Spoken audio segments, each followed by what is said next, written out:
stress-free.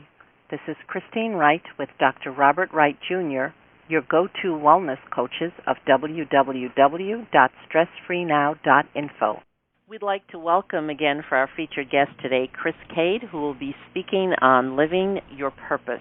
Chris is a personal transformational teacher and creator of the Liberate Your Life 6-week Inner Critic recovery program. At 9, he began martial arts to defend himself from bullies. Before long, he fell in love with competition and quickly found success as a big fish in a little pond. Chris dreamed bigger, and at 16, he hired a 4-time world champion to train him. Chris now holds 2 second-degree black belts in Taekwondo, the U.S. National Championship title, and he placed 3rd at the Super Grands World Games in 1994. Chris has taught martial arts to students of all ages. In 2006, he was faced with seemingly insurmountable relationship challenges. He looked into spirituality and shortly thereafter attended a program where he delved deep into his consciousness and consequently became a spiritual student for life. Over the course of several years, he transformed, moment by moment, into the empowering teacher he is today. At the heart of Chris's teachings is his experience as a software tester. If he can't make something work for him, he won't teach it. His product management skills enable him to create resources that serve people worldwide. In addition to his professional experience, Chris has a wealth of life experience. Described as insightful, engaging, authentic, and inspiring, Chris is also a popular interview guest. Highlights include being interviewed in 2011 by New York Times best-selling author Janet Atwood on her Dialogues with the Masters series, in 2002 by Jennifer McLean of Healing with the Masters, and in 2010 he talked on screen with Hollywood movie producer Stephen Simon for Spiritual Cinema Circle, an inspirational film subscription service. Chris, it's so great to have you back again. You were such a fantastic guest the last time, and we know you have so many more words of wisdom for our audience. Yes, Chris, welcome, and thank you. Our audience is in for a treat today. It's good to be here, and I'm looking forward to sharing about following, our passions and our dreams, and very curious where this dialogue will go. Because, as you know, we don't script things. I don't even know what questions you're going to ask me, because part of my dream and vision, is being in the present moment and allowing that to be what informs me the most. So let's see where we go. Well, that is a wonderful thing. Chris, could you tell us a little bit in terms of living your life's purpose? You talk about a soul signature. What is it that brings us to discover our path in life? For me, it was, tying into our last dialogue, following the truth. For so long, I thought I knew what would make me happy. I wanted the 6-figure job, the Silicon Valley condo, active social life. I wanted these things that I thought would make me happy. And what I didn't know at the time is they kept me content. My needs were met. I enjoyed life. Life wasn't bad, but it wasn't great. It wasn't alive. It was sort of kind of flat, content, flat. And the more that I pursued the truth and no longer looked, even for the truth of what makes me happy. Like, that's an easy shift that a lot of people make, is instead of wanting the money, they start wanting the happiness they think the money will give them. And so they start studying resources on how to become happy. And, you'll notice in my tone of voice just now, there was a little bit of, not skepticism, but a little drop. And the reason is because even when we're studying resources on how to become happy, what we're looking for is a specific outcome and an expectation that says, I should be happy. I should be happy X amount of the time. I should be happy all the time. And if I just do all the right things, I'll be happy. And anybody who's lived through the hard knocks of life knows no matter how many practices we have, that simply isn't the way life operates. And so what I found was, rather than looking for the truth of what makes me happy, looking for the truth of the moment, looking for the truth of what seems to be limiting my happiness. so that rather than expecting happiness to just be there all the time, it could arise as needed. So for me, it's like the quote from A Course in Miracles. I'm paraphrasing here, but don't seek love, seek the obstacles to love, and remove them, basically. And that's really what I look at when it comes to living a life on purpose, is rather than looking for what that thing is that I want to do, that thing that makes me come alive, instead it's more effective to remove any of my conditioning, any of my historical challenges that I've held in my psyche that prevent me from being in the present moment. Because then when I am fully in the present moment, it reveals to me what I need to know. It'll reveal to me how to answer a question. It'll reveal to me what my passion is in life or in the moment, or what will make me happy in that moment. And so, the big thing is to drop into the present moment and do as many practices as we can and find as much support as we can to be in the present moment, because that's where we let go of all of our preconceived ideas, all of the things about who we think we should be or what we should be looking for. And we can actually see what's true in the moment for us and what does actually bring us alive. So when it comes to following our passions, or even just discovering them, for me, it's less about the step-by-step, step one, list out what you're good at. Step two, list out what you enjoy from that list. It's less about a process and more about the experience of clearing away which stops us from, anything that stops me from being present. Wonderful, Chris. Thank you for that response. Here's a question that, since we're in the flow state going into the zone and we want to stay there, it occurred to me that this is an example of a serendipitous conversation. And here's what I mean. Several months ago, we did a podcast with Diane DeResta, who's a presentation coach, who deals with mainly C-level people, and she wrote a book called Give Fear the Finger, which is about overcoming the fear of public speaking, the practical tips on, what causes it, the fear and anxiety, and, being afraid of being humiliated in public, etc. And then we subsequently did a more recent podcast interview, which we have not put up yet, but it was with a wonderful person named Hillary Reddick, and she is an authority on writer's block and all the things that underlie the fear of writing and having your writing seen and procrastination and perfectionism. And so I have been thinking about those two concepts in my mind, fear of public speaking and the fear of a person has of their writing seen, especially when their writing is not finished. So I wanted to ask you, from your perspective, do you see those two things in the same light, in the sense that to me it seems like a fear of judgment and being judged and criticized by others and being concerned about being potentially humiliated underlies the fear of public speaking and can lead to writer's block and people concerned about their writing being seen. How would you rate those high-level fears, since far too many people seem to have them?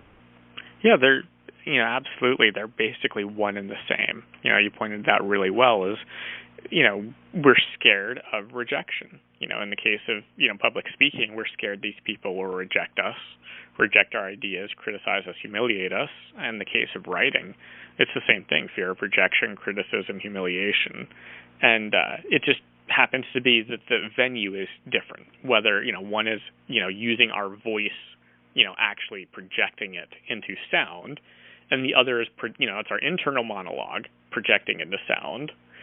Public speaking, writing, is our internal monologue projected in through our hands into writing. But it's really the same thing. Both are expressions of that internal monologue coming out, and we're scared of how that'll be received by the other people. So they're absolutely one and the same, and someone could easily write the same book between the two, and replace some of the verbs and nouns and end up with basically the same high-level strategies, maybe slightly modified. And at the end of the day, that's really what it comes down to, overcoming just about any fear of criticism. There's a lot of different modalities to look at. In my body of work, I deal very heavily with, the inner critic, as I call it, that part of our mind that is so critical towards ourselves that it stops us from taking action, stops us from living our dreams, stops us from public speaking or from writing publicly, or even privately for some people. And so a big piece of it is, how do we learn the tools to, understand, overcome the inner critic, to at least silence it or put it off to the side for a little bit. And also, underlying the two examples you gave, there is one answer that always works, and it will work every time 100%, which is be absolutely 100% completely in the present moment. Whether it's, like we talked, you shared on our last dialogue about Michael Jordan, he's getting ready to take that game-winning shot, and what's his coach telling him to do? Chew gum. Or no, that's what he's telling his coach he does. He says, I'm just chewing gum. I don't care about the basket. I don't care about the speaking. I'm just feeling my feet on the ground and taking some deep breaths. I don't care about what I write. I'm just letting it flow out of me and taking some deep breaths and feeling my feet on the ground, or feeling my heartbeat, or going back to some of the dialogues we had last time. So, whatever that unique thing is that brings a person into the present moment, they can drop that into public speaking, into writing, into, writer's block. Just an aside, writer's block is something I've also tackled in another one of my programs. And one of the things I think is an astute observation around writer's block that isn't often acknowledged is that, in my opinion and perspective, writer's block simply means that what we are trying to write doesn't want to be written in the moment. It means that we're trying to force this present moment to be something other than what it is.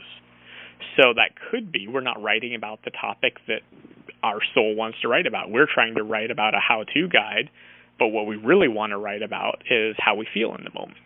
So it could be a misalignment with what wants to be written, or it could be, again, a misalignment with the moment at all. Maybe in this moment, we really aren't being called to write. Maybe in that moment, we're being called to take a walk, or to enjoy the comfort of a loved one, or to feed ourselves if we haven't eaten recently. So any number of things, when it comes to writer's block, I really see it as just not being in the present moment. Because when we're in the present moment, we'll know if we should be writing or not, and what we should be writing about. If we're in the present moment speaking, we'll naturally be comfortable because it's not about the fear, the projection, and what's going to happen in the future. That future doesn't exist. We're just in the present moment. So no matter what it is that we're, more or less scared of, I always orient towards the present moment, because that's where we can let go of all the future expectations and anticipation and fear that arises. I got to tell you, Chris, my reaction to that is, wow, you have given me a level of clarity about something that I had not realized, that your description of public speaking fear and writer's block fear issues as one being an internal and the other being an external voice, as basically saying it's the same thing. That has given me, and I'm sure our audience, a level of clarity that's mind blowing. I never. You're saying it's two sides of the same coin, and so basically. And then the other thing, that what you said about writer's block that really resonated with me, when you said you need to be in the present moment, it made me think of the concept. David Pete is a physicist in Paris, Italy. He has a concept called creative suspension, which is actually to look at pauses as part of the creative or creation process, and not simply as resistance. Sometimes we're doing something and then we hit a plateau. So let's say we've been writing for a while and we've got 15 pages and we want to do 200, and then we just stop. And so sometimes we don't realize that resistance that we're up against, that there's things that are percolating or that need to percolate or need to happen before the writing could be complete. And here's an example. It doesn't seem related, but this is exactly what I'm talking about. If audience, if you could just imagine that this was a writing process. We used to live in New York City, and anybody that's lived in a big city know that when you go places, you have parking challenges. And so one of the things that we discovered is sometimes we would put out good vibes to have a parking space, but the parking space that we would end up getting wasn't available yet. So what I mean is, let's say we were going to a Thai restaurant on a particular street, and we would be stopped at the light. And then, I think everyone's had this experience where the car in front of you doesn't move fast enough, and then you miss the light. Well, what I've noticed is that sometimes what would happen a couple of times, when we missed the light, somebody came out of the restaurant and got into the car in front of the restaurant and then started and pulled off. And so when the light changed, that space was available. Now, if we had made that traffic light, we would have missed that spot because it wasn't there. And so what I'm suggesting in terms of writer's block, I experienced that, writing my dissertation where, I was frustrated. I said, I need to be done with this process. However, we ended up going out to California to work with a coach, and we were driving in the car, and she said, well, it doesn't sound like you're done, Bob, right? It sounds, she said, I don't think that your brainwaves don't sound harmonized with what you're describing to me. And it turned out that she was right. And so I had to do another 6 to 8 months, longer than I wanted to be. However, the final document was a much better document, and it would not have been complete because there was another piece which needed more time. And I think that's what you said in your way. It made me think of that creative pause that many people experience as resistance, but there's the resistance that we have when we're procrastinating, and then there's that other type of resistance that needs to happen so that the goal could take place, because something else is there that needs to happen first. And I think that applies in life in general. Yeah, there's a lot of opportunities in life where we really need to pay attention to right timing. Is this the right time for the experience that I want to have, need to have? Do I have faith that that right time will present itself? Can I be present enough to recognize when the right time is there? A good example is back in around 2006, I went to the Monroe Institute, as I shared in our last interview, and then I had kind of wanted to go back to the Monroe Institute again, do some more brainwave entrainment with them, and in 2008, early 2008, I started having this wish in my heart to swim with wild dolphins.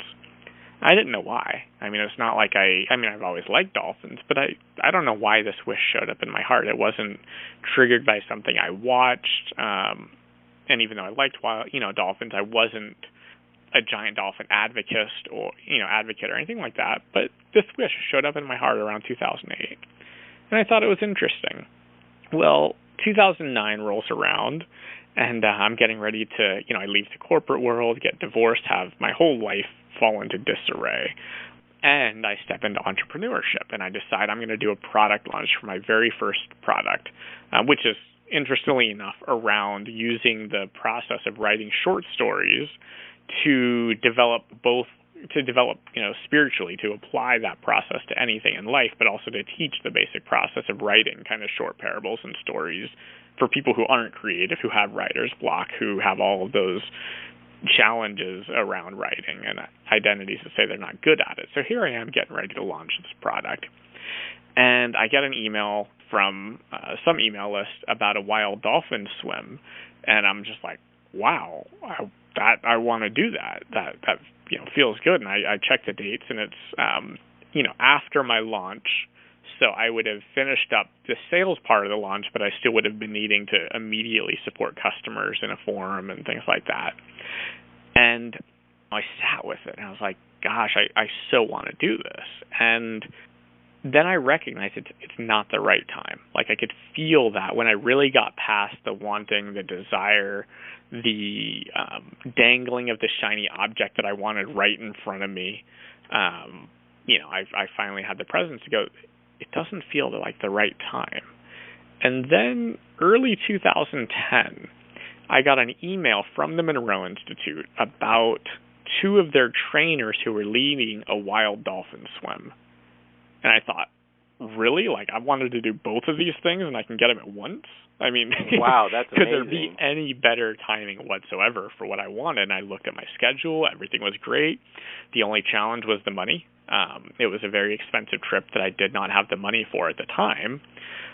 And so, again, I was like, how am I going to do this? And I just said, you know what? I have trust. I have faith that it showed up at the right time. I've been given the sign, the synchronicity, some people call it coincidence. However they want to phrase that, it felt like it was a sign. It felt like there was alignment there. So I said, okay, you know what? I checked on the dates. I realized at least my schedule could support it. So I put down the deposit on my credit card. And I said, you know what? The money will show up somehow. I don't know how. That's not my job at this point. But I trust that if this synchronicity is pointing me, and I feel it in my heart, this is the opportunity. It is the right time. So the money will find a way. So I put down the deposit first. It's getting closer to time to register and pay the rest of the deposit, and nothing is coming through of significance financially. And I'm going, okay, well, it's going to come, whatever it is. I don't know what it is. It's going to come. And then right before, 2 weeks before the trip, a check came in for, covering about 2/3 of the trip, a little bit more than 2/3 of the trip. It was totally unexpected from a real estate investment that I had been part of back in the corporate days. And when the real estate market tanked, I just assumed the investment was long gone.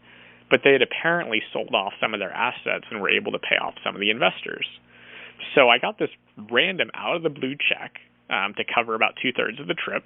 I'm thinking, that's pretty good. I mean, I'm not concerned at this point. The remainder, it's okay if I don't, get the exact amount or whatever. It's already been clear that I had the right timing to recognize this is the opportunity. And I took action on that opportunity. And then I had the faith that, that wish, that timing was there for a reason, and I kept with it. And then as I was going on the trip, right when I landed, and it was actually leaving out of Florida because the place was in Bimini, Bahamas, not far from where you live. Right. And so I get to Florida, and I'm meeting the people that I'm going to be going on this retreat with. And I just realized, I think this is a business trip. I'd stepped into personal development. I thought I might meet some connections. It was really starting to be like, that's a possibility. And just a few weeks prior, I had hired a bookkeeper because I knew that I couldn't really do my own books. It was going to be too much of a burden on me, too much attention away from what I love doing, which is serving, speaking, writing, creating. And doing the books just wasn't going to be it. But I couldn't afford the bookkeeper. I mean, I couldn't afford the retreat, let alone a bookkeeper ongoing. But it wasn't like I had a choice either. I knew that if I wanted to do what I'm called here to do, my mission, I needed to get the support to clear away the stuff that I shouldn't be working on that isn't in alignment with my purpose here. And so I got the bookkeeper. And where I'm going with this is here I land in Florida, and I'm realizing this, I think, is a business trip. So I email my bookkeeper and say, hey, I think this might be a business trip. What do you think? And she says, you know what? Email me when you get back. Tell me what happened. And, I'll let you know. Because I have, at this point, no idea what to separate a business expense and a personal expense. I'm really green to all of that. So I get back and I tell her what went on. She goes, yeah, that's definitely business expense. So then between the business expense, writing it off, the check that came in from the real estate, it basically covered all the costs for my trip for this thing that felt like, right timing. I was being called to step into it. And so this really speaks to what you're talking about around right timing, that I recognized, I was present enough to recognize the wrong opportunity came first, that it wasn't the right fit. later on recognized the right opportunity. I could feel it in my body. I could feel the aliveness. I was present with it. I really knew. And then I took action in alignment with it. And even then, I had to wait for the right time to get the check, the right time for the bookkeeper to come into my life, the right time for things to be revealed to me so I could understand the larger picture and the way it all fit together. Excellent. Thank you, Chris. I have a chicken or the egg question for you. Fun. In terms of the use of affirmations, I love using affirmations. I use them daily in many different ways. Does using affirmation have an effect on limiting beliefs in and of themselves, or do you first need to eliminate, excavate, and discover what your limiting beliefs are for your affirmation to have a positive, desired effect in your life? Both, or neither. I mean, it's really one of those things where, people have done it different ways. Mark Allen, who is the publisher or the creator of New World Library, one of the largest New Age publishing companies in the world, he swears by affirmations. He simply just started using them. He didn't use other techniques to uncover limiting beliefs. He had low self-esteem. He, did not see himself as a success in any way. All he did was affirmations over and over and over and over and over until finally he, was successful. And so he is one person who is a living example of high-level success. And he attributes it all to affirmations. So I want to acknowledge that possibility there. At the same time, there's also so many modalities to help us see where our limiting beliefs are. And when we discover them, we can then use affirmations to help us affirm what we want to live and step past that limiting belief. So there is a lot of different ways to look at it. And again, like our last conversation, it's about finding what's true for you. So you may find that certain times uncovering a limiting belief is the only way you're going to be able to believe and use an affirmation. And other times you may discover that an affirmation is revealing itself and presenting itself without a limiting belief attached to it. You can want to earn more money without necessarily having to find what the limiting belief is that's holding you back. And you can start using affirmations that will support that. I personally love to use every resource available to me. So, as we talked about in the last call, whatever will bring me into the present moment, I'm going to use that. And the same thing when I have a goal. If I'm wanting to have a specific outcome, I'm going to use whatever method is going to work. And I'll try a bunch of different ones to see what's true for me. And that includes affirmations. I affirm, I use affirmations every day, and I use them in many different ways. So there's, a lot of reinforcement there. Some people, believe you have to overcome the limiting belief. Some people believe you don't. Well, either way works, and I've seen it work for people. So rather than a chicken or the egg, I just say, look at it, try it, see what's true for you, and look for the results, because the results will tell you, in your case, if it's the chicken or the egg. Right. I generally do. It's a case of do what works, because what fits me might not fit you. And even from day to day, if it may work for me all right on Monday, but maybe Tuesday I need to do it a little differently, tweak something else, or try something else that day, depending on, as you say, where you are in the moment. And I think as we learn to be more aware of where we are in the moment, then we can identify our needs, and that's the start to being able to satisfy them. Yeah, I agree. Yeah, Chris, since we're in a flow state here, I figured, since Christine asked a chicken and egg question, I might as well ask one too. Alrighty, so more fun. Here's my chicken and egg question. One of the things in preparation for our call, I had gone through your website and looked at your blog posts and your blog posts. Audience, check out Chris's site. It's fascinating. blog posts that you have on your site.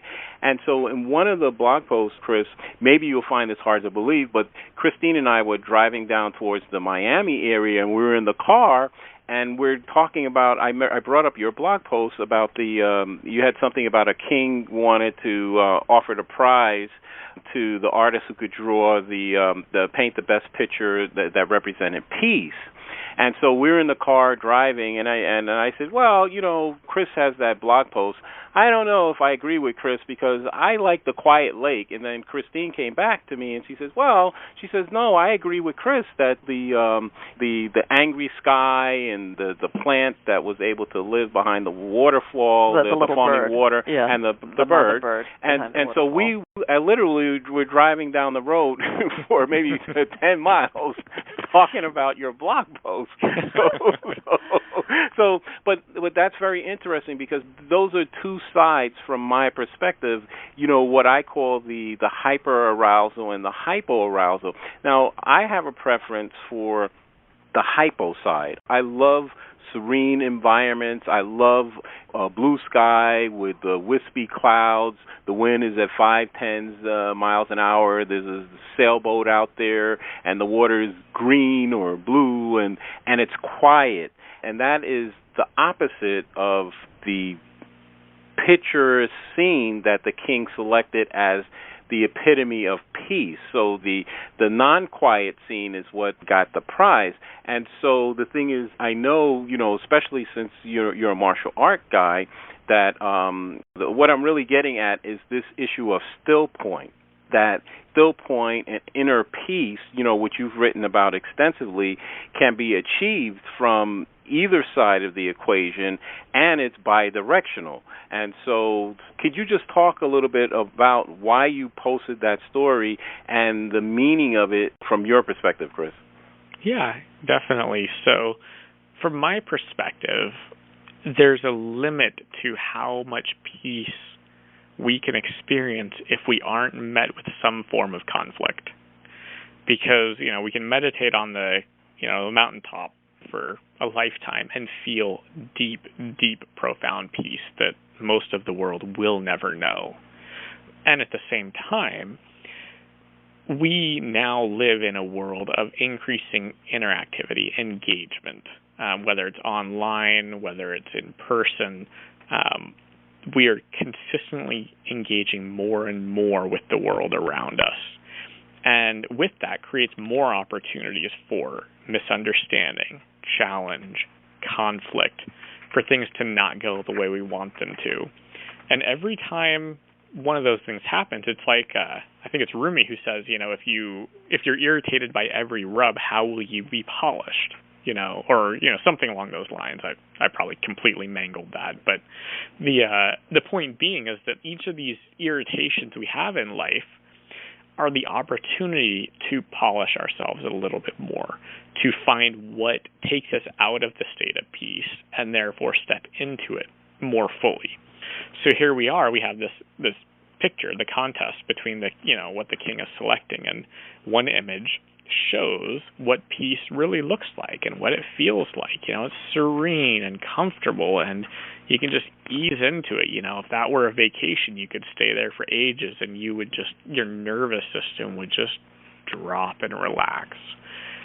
And that is a wonderful place to be. And yet, if we think about the life of the king, he doesn't get that luxury. He's the one that's running the country. He's the one that's talking to his generals and his, all the different people on his cabinets and trying to figure out what's going on with the people and trying to be the best king he can be. And so he's not going to have that same kind of luxury to just drop into the serene sunset anytime he wants. He has to find what it means for him to know his most peaceful state while in action, while in movement.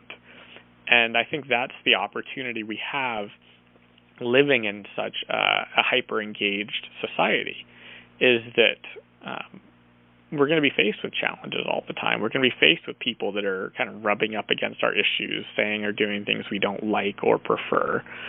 Maybe it's even as simple as not serving our food in a reasonable time at a restaurant or not getting the order right. Or our partner, is in kind of a bad mood and they just kind of snap at us, not a big deal, but does that take us out of our peace? Do we take it personally? Or do we ground ourselves and land again in the present moment? Because for me, the greatest value in life I've discovered is landing in the present moment. And it's not something I've perfected or live every moment of every day. It's a practice. It's a practice every day of reminding myself to land in the present moment. And, as we discussed earlier, some days, an affirmation will support me in a certain way, and other days that affirmation won't work because it's not where I'm at in the present moment.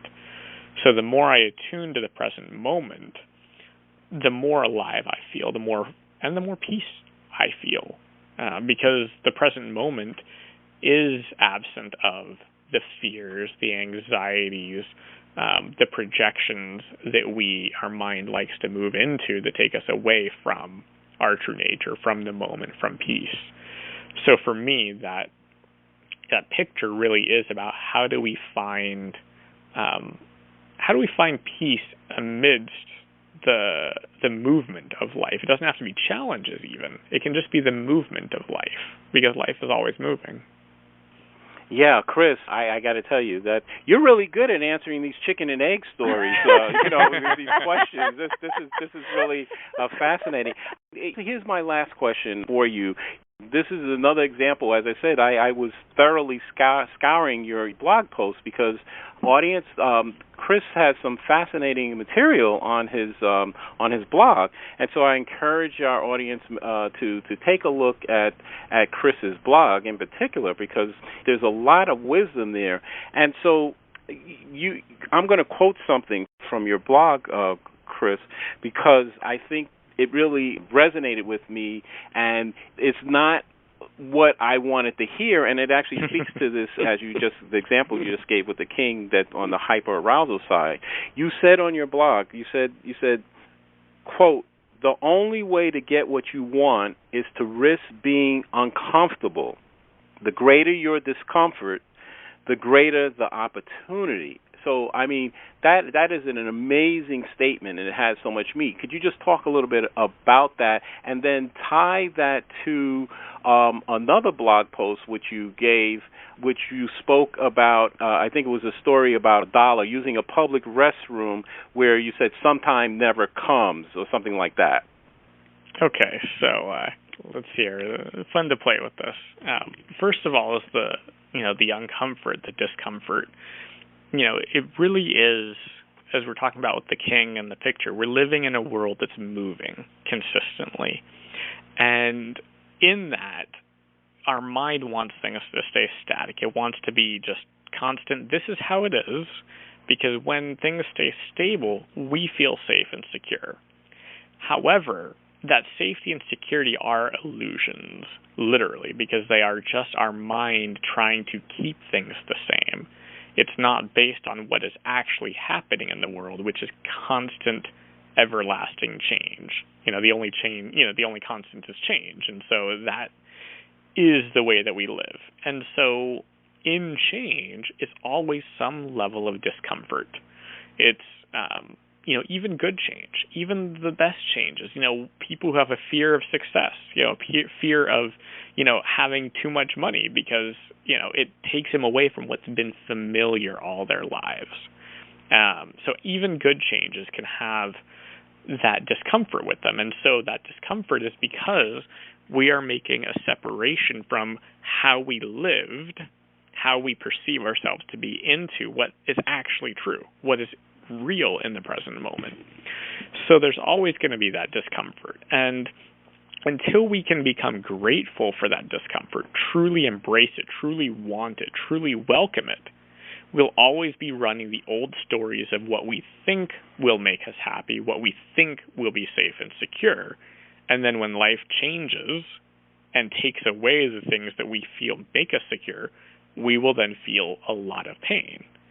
So when we can just be trusting and really in the present moment and know that change is always happening, discomfort is always happening, then we are going to find a deep level of peace amidst the change, because we recognize that we can handle all the adversity, that we can handle what life throws our way, because we're not resisting it. We're not pushing it back. Law of attraction, what you resist persists, and shifting away from resistance into acceptance, away from seeing discomfort as the enemy, as taking away what we feel we own, what we feel, we possess.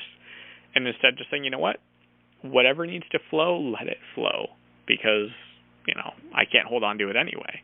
If we're trying to hold on to it, we're holding on to either something in the past or something we're projecting into a future that doesn't exist. And either way, it's not here now. So if we can be okay with the discomfort that life brings us, if we can learn to accept it and embrace it, then we drop in the present moment, and we're actually going to get all the things that we think we want. We're going to get them in the most real ways, because the mind, it's very much like a distorted lens. We have our true nature. We have the qualities in us, peace, joy, abundance, delight, love, compassion. All these qualities are within us. But then what happens is, as we get conditioned and go through life, our mind starts distorting them because people didn't support it. People didn't support our sense of perhaps joy. And so instead of us feeling true joy in the moment later on in life, we start seeking objects to get the joy. We seek the car, we seek the money, we seek the food, we seek the relationship to get the joy, constantly reaching into the future because our mind has distorted what that true quality of joy is. So when we clear away all of the projections, all of the mind junk that stops us from seeing ourselves clearly and seeing our joy, once we get that away, we could actually experience joy in the present moment arising as needed, not because we're trying to get joy or trying to have it, but because it arises as needed. But that'll only come if we actually learn to be grateful for the discomfort of looking for the truth, the discomfort of clearing away all of the mind junk that we have. So that's a huge part of, the discomfort is just, it's not comfortable to let go of our ideas about how the world should be. I back in college, we were asked to write a speech for or against a position. And I was staunchly for the death penalty. I was like, you know what? You kill someone, you deserve to die. Really, it was very clear, eye for an eye, fiercely believer in it. And I started diving into all the research. And when I finally dug into all the stats and the numbers and everything, there was not a single sociological or economical reason to justify the death penalty. The only reason there was because someone believed in an eye for an eye. And I thought, how am I going to give a speech on that? That's not what I believe. I believe in an eye for an eye. I don't believe, I get the stats say that it doesn't justify it, but how do I give a speech, for the death penalty when every piece of evidence is against it? So I stepped back and I said, you know what? It's more important to get an A on the project, so I'm going to go ahead and give a speech that's, against the death penalty. So I gave this speech that was against the death penalty, and I got an A. And the teacher came back and said, okay, now everyone, your next project is to find a position that, both people who are for and against your position will agree with what you present. I was like, really? And when I landed with it, I realized the answer was just to reduce the murder rate. So reduce all the things that contribute to murder, so there's less murders happening, and therefore less people that are going to be executed. And it was one of those opportunities where it was really about going through the discomfort, clearing away what I thought was true, and looking for what really was there, letting go of my ideas about how I thought the world should be, and seeing it for exactly what it really was. So that blog post you're talking about, that's really what we're pointing to, is the discomfort that comes up when we are expecting life to be one way, and it's not that way. And you could say that, brother. Say it again. Can you get an amen? Amen. So that's really what that's about. Now I'm curious where you were segueing into the story about me using the public restroom in Santa Cruz.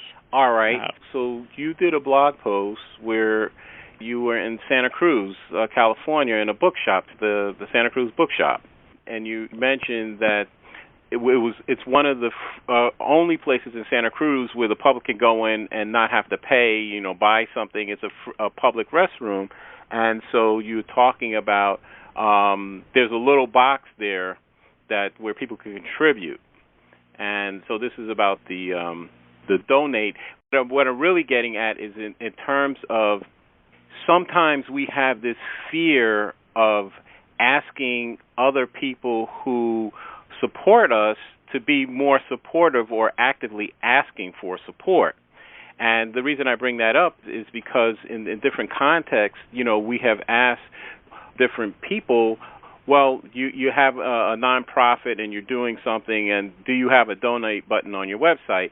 This person has a for-profit website, and they have a donate button because they have an aspect of their business that needs to be funded where they're doing good. And so, for example, we would love to put up more dialogue and stories of people who are doing good in the world, but it takes time to put that together, and there's a financial cost as well as an opportunity cost.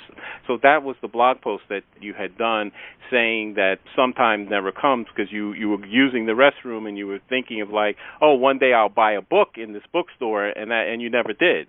Right. Yeah, absolutely. We get caught into the mentality that we'll do something someday, whatever it is. Maybe when I retire, I'll finally travel. When my kids are grown up, I will follow my dreams and figure out what I really want to do with my life. In this case, someday when I come into this bookstore, I'll buy a book to reciprocate my gratitude for an open restroom in a city where, they don't have them. Right. And the reality, at the end of that blog post, like you pointed out, sometime rarely ever comes, because we're always pointing to the future. We're always thinking about what that next thing is instead of being present with what's here. And if we're truly present in this moment, then whatever needs to happen, we're going to feel inclined to do naturally. And in that case, sometime always comes, because it's always sometime. And I think there's a really important point you were just touching on, which is that a lot of people don't ask for the help or support that they want and need. And there's many reasons for that, and that alone, many books have been written on, and we could dialogue about that for hours. But at the end of the day, as adults, if we're not asking for what we need and asking for what would support us, people can't know. And I really have observed that people want to say yes to us. As a whole, society wants to say yes to people. They want to support people. But what they don't want is to be unduly burdened. They don't want to be approached in ways that don't feel good. They don't want the expectation that if they say no, you won't like them or will like them less. And so the more that we can give people opportunities to say yes, the more that we can give them opportunities to support them that seem resonant and true and mirror their experience of reality, the more support we're going to see in general for what we're doing in life. On my website, that blog post leads into a donate button for people who want to donate money. And why is that? Because as I kind of shared in that blog post, what ends up happening is some people meet my work. They love my blog posts. They love, but they don't really have any interest in buying any of my products. And, I often recommend other products, and I can earn a commission for making that referral. And there are some people who will never buy a product of mine, who will never click through and buy a product of someone else's that I recommend, and therefore from those avenues would never reciprocate their appreciation for my work financially to me. And yet they would be open to donating. Just like I was, I never really bought a book at that store, but I was more than happy to drop a buck in, the bucket for gratitude for being able to use the restroom freely. Some people, recently I was at a breathwork retreat in Scotland, and while I was gone, a couple people donated money to my cause, and, I'm a for-profit entrepreneur, so there's no tax deduction involved or anything. It's just people who are showing their gratitude for the way I show up in the world. But that would have never happened if I didn't have at least the presence to invite people to say, hey, you know what? There's this whole other opportunity, another way to support financially if that's what resonates with you. Because people do want to say yes. They want to say yes whenever they can do so, because we naturally want to connect, and yes is a connecting word. So, we could easily dive into that way more, but I'll let it land there and see how it goes. Well, you are so very engaging, Chris. It is true. We could dive into so much of what you say. One of the phrases that I'm going to hold on to as we end our broadcast today is, you said the phrase that we live in a hyper-engaged society. So I thought that is very poetic and very true. So being able to be in the present moment is definitely something to keep in mind and to practice. So Bob and I want to thank you for being our guest. And throughout the broadcast, we mentioned your website. So if you could tell our listeners how they can connect with you and some of the many free offerings you have as well as your paid products.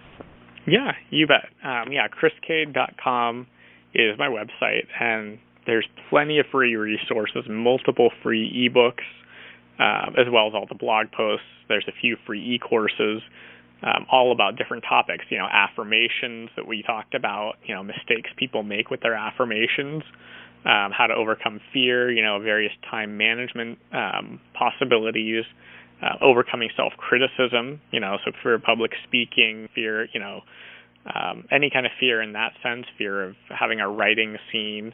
My Liberate Your Life program helps with that. A conscious chronicling program, which is about the creative story writing process and also talks about, overcoming writer's block. So I have products as well as free e-courses. Product Supercharge Your Affirmations, which is all about not only how to write affirmations correctly, including avoiding, there's 13 words, I don't know them off the top of my head, but 13 words we just should not use in affirmations. Many of them are actually taught and used by law of attraction teachers, which is unfortunate, but that's just the reality, as well as, how to really make the affirmations stick. So what are the things that I do that make affirmations work, over time for me, I guess you could say. So that's another product. So half a dozen products, half a dozen free resources, and I just encourage people to just click around and see what resonates with them, and look at it as an adventure to see what's true for them in the present moment. Excellent. Thank you so much, Chris. So, audience, you're in for a treat if you visit Chris's site to just see all the resources there available for you. So that is www.chriscade.com, chriscade.com. Thank you so much, Chris. You're welcome. It's been a blast. Yeah, Chris, what final thoughts or key idea would you like our audience to take away from today's broadcast? It's the same one as I gave last time, really. Pursue the truth and do whatever it takes to ground yourself in the present moment. Because those two things, honestly, will bring people everything they want. It's easy to look at all the, whether it's money, fame, fortune, relationships, time, freedom, anything that someone wants. It's great to find tools and resources that support that. But at the end of the day, what we really want is to just really feel good in the present moment. That's really what we want. Like, if we always felt good in the present moment, it wouldn't matter what we were seeking. And so that's why, I always point towards, the truth. Look for the truth. Look to clear away all the junk that's keeping you from being present so that you can be present and enjoy this moment for what it is, because it is all that we've got, but it's also the gateway to everything we're ever going to have. Wonderful, Chris. I look forward to having you on again. I know our audience has enjoyed you, specifically where we could talk about this issue of the fear of success in another podcast, and what you mentioned at the end, how yes is a connecting word. And I think that, especially since so many people who have trouble being good receivers, I think this is really important, that many people report being able to do something to help other people, or they would do something for someone else, but they wouldn't do the same thing for themselves. And so that's a very interesting thing that I think that we'll be able to follow up and talk about. So I want to thank you for being our guest today, Chris, and I want to thank our audience for listening, wherever you are, in whatever time zone you are in. We welcome and look forward to your comments about our show. Please contact us through our website with your feedback and suggestions. Remember, listeners, if you'd like to experience the same benefits our coaching clients get with us and learn how to get control of your schedule or easy ways to dissolve your chronic pain, stress, or anxiety, feel free to call us at 954-900-2179.